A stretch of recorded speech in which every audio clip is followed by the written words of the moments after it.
بسم اللہ الرحمن الرحیم۔ شروع اللہ کے نام سے جو بڑا مہربان نہایت رحم کرنے والا ہے۔ جب نوح علیہ السلام کی وفات کا وقت قریب آیا تو انہوں نے اپنے بیٹے کو کہا، میں تجھ کو وصیت کرتا ہوں، 2 چیزوں کا حکم دیتا ہوں اور 2 چیزوں سے روکتا ہوں۔ میں تجھ کو لا الہ الا اللہ کا ذکر کرنے کا حکم دیتا ہوں، کیونکہ اگر 7 آسمان اور 7 زمینیں ایک پلڑے میں رکھ دی جائیں تو لا الہ الا اللہ ایک پلڑے میں رکھ دیا جائے تو لا الہ الا اللہ والا پلڑا جھک جائے گا۔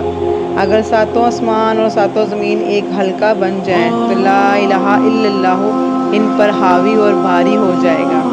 اور سبحان اللہ و بحمدہ پڑھنے کا حکم دیتا ہوں، کیونکہ اللہ کی تمام مخلوق اسی کے ساتھ اللہ کی تعریف بیان کرتی ہے اور اسی کے ساتھ پوری مخلوق کو رزق دیا جاتا ہے۔ اور میں تجھ کو 2 چیزوں سے روکتا ہوں، ایک شرک اور دوسرا تکبر۔ میں نے کہا، یا کسی کی طرف سے یہ سوال ہوا کہ شرک کو ہم جانتے ہیں، تکبر کیا ہے؟ کیا یہ تکبر ہے کہ ہم میں سے کسی کا عمدہ جوتا ہو؟ فرمایا نہیں۔ کہا، کیا تکبر یہ ہے کہ کسی کے پاس پہننے کے لیے اچھا سوٹ ہو؟ فرمایا نہیں۔ کہا، کیا اچھی سواری کا مہیا ہونا تکبر ہے؟ فرمایا نہیں۔ کیا یہ تکبر ہے کہ اس کے پاس بیٹھنے والے ساتھی ہوں؟ کہا، نہیں۔ میں نے کہا، یا آپ سے کہا گیا، اے اللہ کے رسول، پھر تکبر کیا ہے؟